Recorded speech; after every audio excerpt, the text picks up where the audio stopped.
It was a crisp fall afternoon when Emily Johnson stepped into her part-time job at Miller's Diner.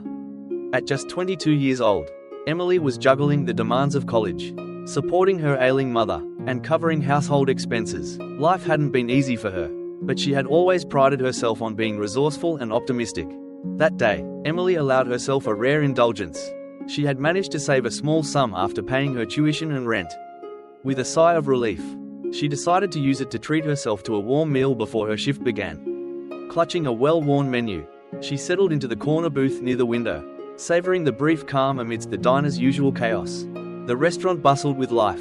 Waiters dashed between tables, the aroma of sizzling burgers and hot coffee wafting through the air. Families laughed, couples whispered over their meals, and the clatter of plates provided a comforting rhythm. Just as Emily opened the menu, the bell above the door jingled, and a man stepped inside. He looked out of place. His clothes were worn and stained, his grey beard unkempt, his posture sagged as though carrying the weight of the world. He scanned the room, his eyes tired but searching.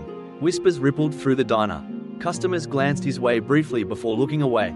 The waitstaff exchanged wary looks but made no move to greet him. Emily couldn't look away. Something about his demeanor, the uncertainty in his steps, the hollow look in his eyes, tugged at her heart. She watched as he hesitated near the counter, ignored by the staff. Finally, he turned toward the door, ready to leave. Without thinking, Emily stood. "Excuse me, sir," she called gently. The man turned, startled. His expression shifted to a guarded mix of hope and disbelief. "Would you like to sit down?" she asked, her voice soft but steady. For a moment, he said nothing, only staring as if unsure whether to trust her kindness.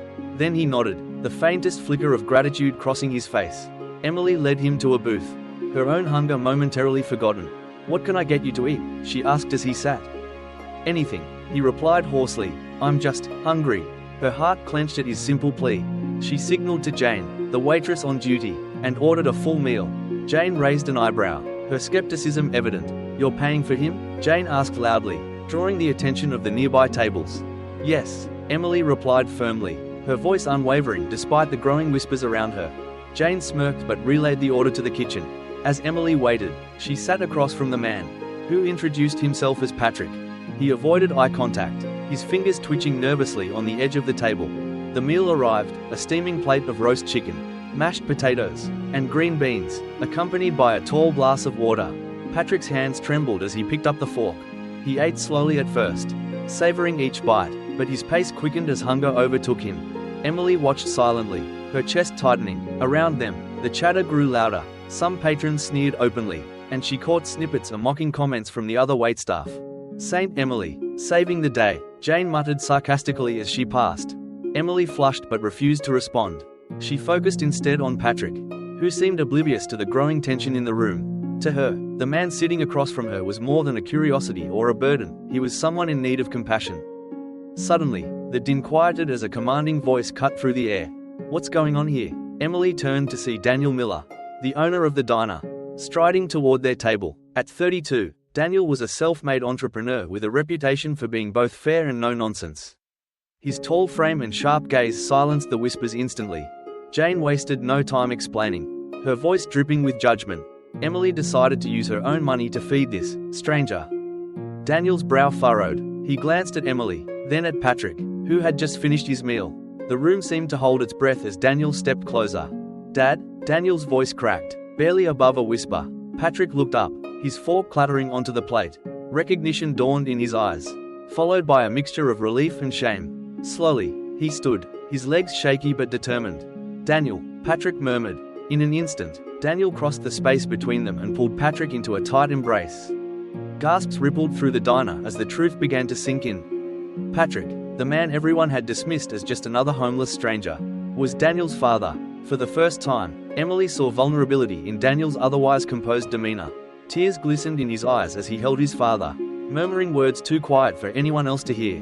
When they finally pulled apart, Daniel turned to Emily, his expression one of profound gratitude. "Thank you," he said simply, his voice thick with emotion.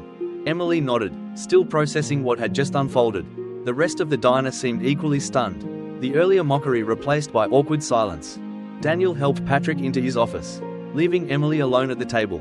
She sat for a moment, her mind racing. She hadn't sought recognition or approval for her actions, she had simply done what felt right. And yet, Her small act of kindness had set off a chain of events she could never have anticipated. In the office, Daniel listened as Patrick recounted the weeks he had spent wandering the streets after losing his way. Suffering from early-stage Alzheimer's, Patrick had left his home one evening and become disoriented, unable to find his way back. He had relied on the kindness of strangers, but it had been a difficult and degrading experience. When Daniel emerged from the office, he approached Emily once more. "Can we talk?" he asked. She followed him into the office, where he offered her a seat and listened intently as she shared her story. Emily spoke of her struggles, her mother's medical bills, her long hours at school and work, and her dreams of becoming a teacher despite the overwhelming odds stacked against her. Daniel was visibly moved. "You didn't have to help my father, but you did," he said. "I can never repay you for what you've done, but I'd like to try." He handed her an envelope containing $1 in cash. Emily's eyes widened in shock. "This is for your family," Daniel continued, "and I'd like to offer you a job as my father's caregiver. It pays double what you're earning now, and you'll have flexible hours to focus on your studies." Overwhelmed, Emily accepted, tears streaming down her face. What had started as an ordinary day had turned into a life-changing moment, one that reaffirmed her belief in the power of kindness. As the diner emptied out that evening, Emily left with a full heart and a renewed sense of hope. She couldn't have known that this was only the beginning of a journey that would forever change her life, and the lives of those around her. Emily Johnson's new role as Patrick Miller's caregiver began the very next day. Walking into Daniel Miller's home, a spacious but cozy house on the outskirts of town, felt like stepping into another world. The place was warm, filled with family photos, bookshelves, and a fireplace crackling in the living room. Yet beneath its inviting surface, Emily could sense the weight of unresolved tension, especially between Daniel and Patrick. Patrick, though grateful to be reunited with his son, struggled with the disorientation caused by his Alzheimer's. Emily quickly realized that her role went beyond cooking meals and ensuring his safety. Patrick needed patience, companionship, and a steady hand to help him navigate his fragmented memories. On her first day, Patrick sat in a sunlit chair by the window, staring out at the autumn leaves. He seemed lost in thought, his fingers absently twisting the hem of his sweater. "Good morning, Patrick," Emily said cheerfully as she placed a tray with his breakfast on the table beside him. "How are you feeling today?" He glanced at her, his eyes clouded with confusion. "I know you," he said hesitantly. You're the girl from the diner." "That's right," Emily replied with a warm smile. "I'm here to help you now." Patrick nodded slowly but didn't say much. She noticed his hands trembling as he reached for the cup of tea. And without a word, she steadied it for him. As days turned into weeks, Emily and Patrick developed a unique bond. She learned to anticipate his needs, guiding him through moments of confusion with gentle reassurance. In return, Patrick began to open up, sharing fragments of his past that gave Emily a glimpse into the life he had lived before the disease took hold. "I used to be a carpenter," he told her one afternoon, his voice soft but tinged with pride. "Built half the houses in this neighborhood." "You know," Emily listened intently, encouraging him to share more, but each story seemed to end abruptly, as if his mind hit a wall he couldn't climb. He would frown, his hands gripping the armrests of his chair, and fall silent. "Take your time, Patrick," Emily would say. "I'm here when you're ready." The tensions beneath the surface. While Emily's relationship with Patrick grew stronger, her interactions with Daniel became more complex. Initially, Daniel kept his distance, observing her work with quiet gratitude.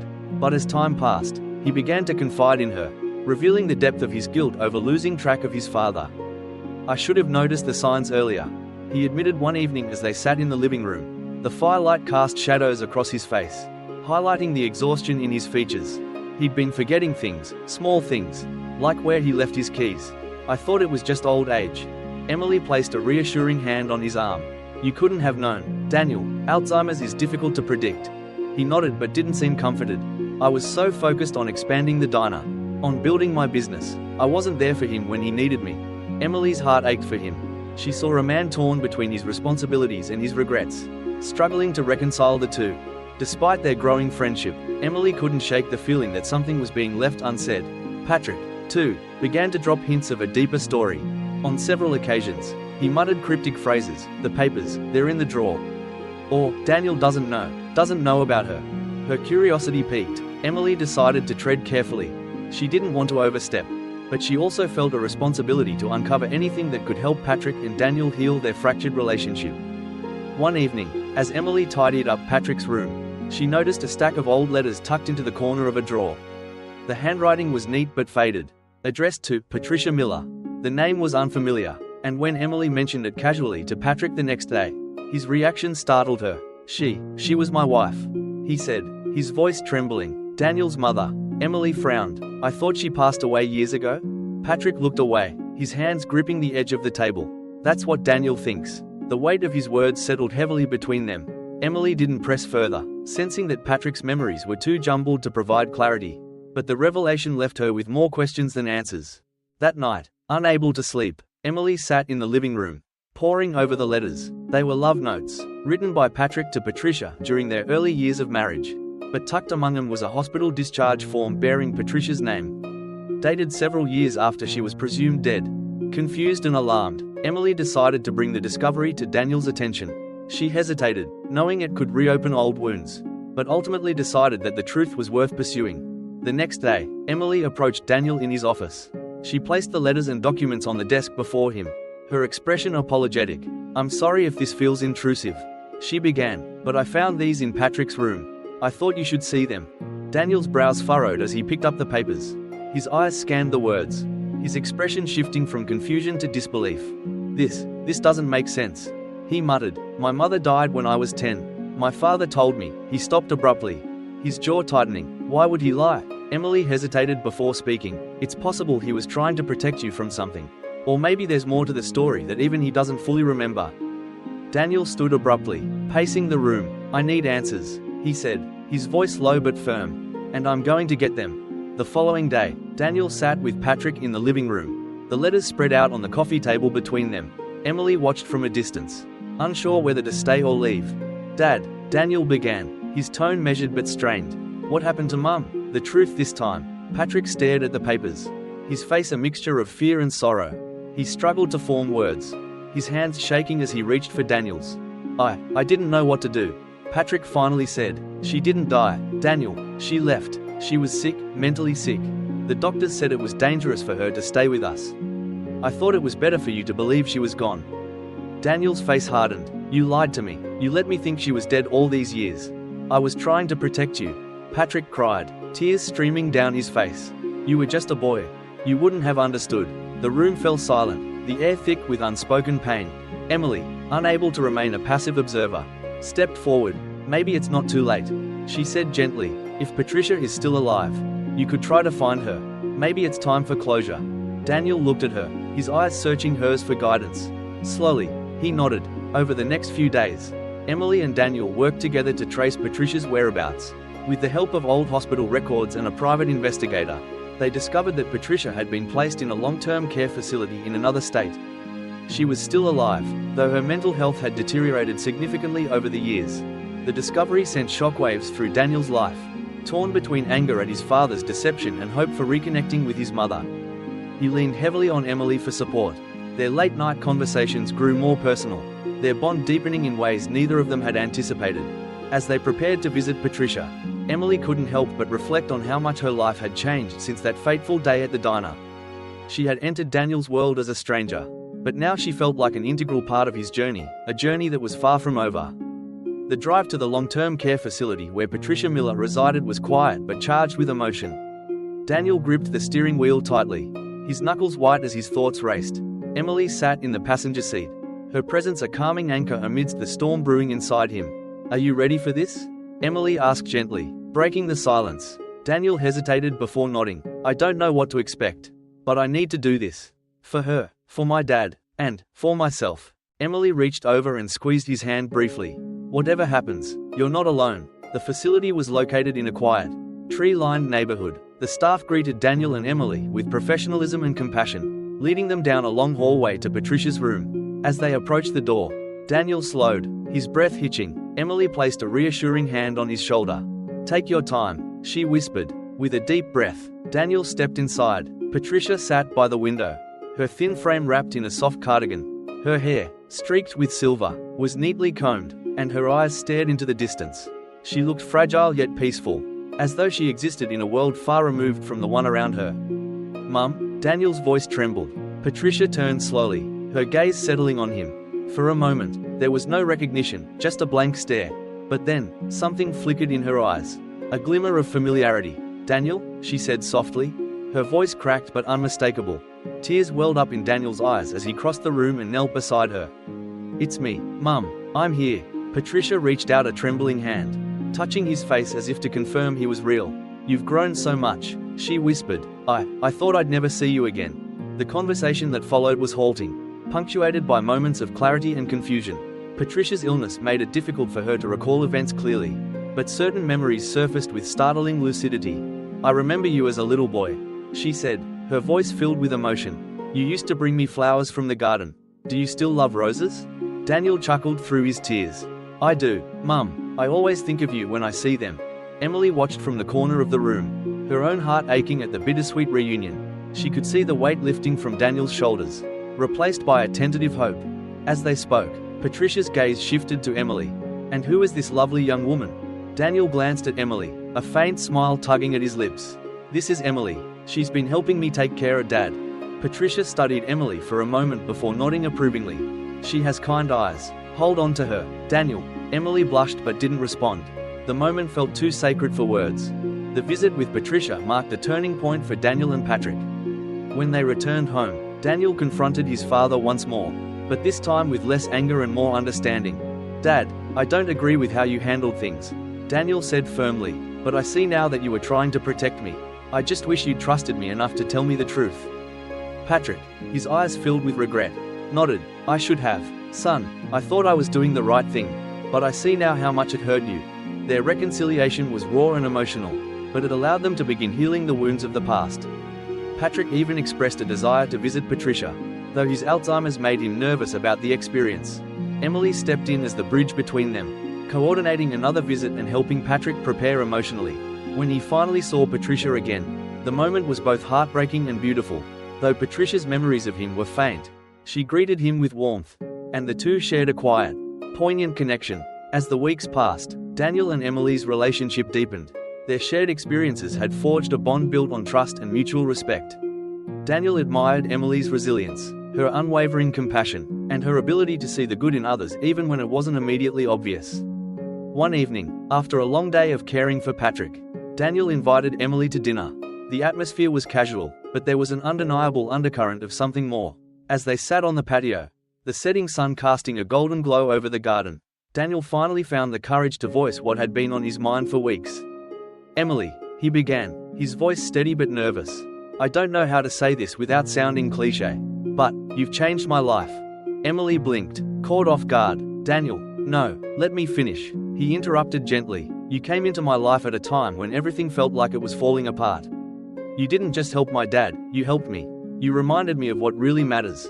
And somewhere along the way, I fell for you." Emily's breath caught. She had always admired Daniel's strength and generosity, but hearing his feelings laid bare filled her with a mix of joy and vulnerability. I feel the same way," she admitted, her voice barely above a whisper. Daniel smiled, a genuine, heartfelt expression that seemed to erase the years of pain and regret.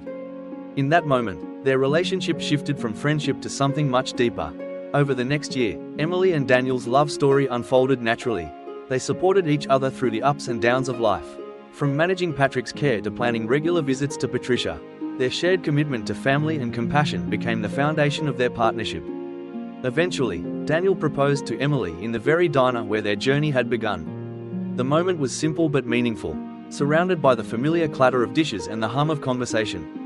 Emily said yes without hesitation, tears of happiness streaming down her face.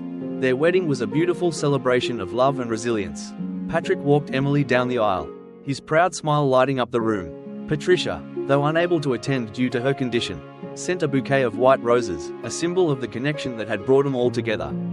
In the years that followed, Daniel and Emily continued to honor the lessons they had learned from their journey. They opened a foundation to support Alzheimer's research and aid families caring for loved ones with the disease. Emily also pursued her dream of becoming a teacher, inspired by the belief that even small acts of kindness could change lives. Patrick, though his health declined over time, lived out his final years surrounded by love and understanding. His relationship with Daniel and Emily remained a source of joy, and his visits to Patricia brought him peace. Emily's story began with a single act of kindness, a meal shared with a stranger in need. That moment set off a chain of events that not only transformed her life but also brought healing and hope to a fractured family. Her journey is a testament to the power of compassion and the belief that even the smallest gestures can ripple outward, creating waves of change. In the end, Emily and Daniel's love story was more than just a romance. It was a reminder that life's greatest rewards often come from reaching out to others, even when it's inconvenient or difficult. Through their courage and kindness, they created a legacy that would inspire others for years to come. As we reflect on Emily's journey, we're reminded of something profoundly simple yet incredibly powerful: kindness matters. It doesn't take grand gestures or vast wealth to make a difference in someone's life. Often, it's the small, quiet acts of compassion that leave the deepest impact. 1. Kindness is never wasted. Emily didn't help Patrick because she expected anything in return. She did it because it was the right thing to do. In our busy lives, it's easy to overlook the power of such moments. Whether it's offering a meal to someone in need, lending a listening ear, or simply sharing a smile, these actions have the potential to create ripples far beyond what we can see. 2. Don't judge a book by its cover. How often do we make snap judgments about others based on appearances or assumptions? Patrick, dismissed by many as just another homeless man, turned out to be a loving father. Lost and struggling, this reminds us that every person has a story, one we may never know unless we take the time to see beyond the surface. 3. Family is worth fighting for. Daniel and Patrick's relationship wasn't perfect, but their story shows us the healing power of forgiveness. Life is too short to hold on to resentment. Reaching out, even when it's hard, can mend broken bonds and restore what's been lost. 4. Resilience leads to transformation. Emily's strength in the face of adversity is a testament to the human spirit. Despite her struggles, she never let life's challenges harden her heart. Instead, she used them as fuel to grow, inspire others, and create a better future for herself and those around her. Her story reminds us that tough times don't last, but tough people do. 5. Love grows from compassion. Emily and Daniel's love story didn't begin with grand romantic gestures. It was built on mutual respect, shared values, and a deep commitment to family. True love often grows from shared challenges and a genuine appreciation for one another's character. 6. The power of one small act. Perhaps the greatest takeaway from Emily's story is this: you never know how far a single act of kindness can go. What began as a meal for a stranger transformed not only Emily's life but also the lives of Daniel, Patrick, and Patricia. It's a reminder that we each have the ability to make a difference, no matter how small the act may seem. A closing thought: as you go about your day, take a moment to think about the small ways you can bring kindness into someone else's life. It doesn't have to be much: a word of encouragement, a helping hand, or even just treating someone with the respect they deserve. You might never see the full extent of the impact you have, but trust that it's there. And remember, kindness is contagious. The more we give, the more it spreads, creating a world where compassion isn't just an exception but the rule. Let's start building that world, one act of kindness at a time. Thank you for listening to Emily's story. We hope it inspires you to live with a little more empathy, courage, and hope.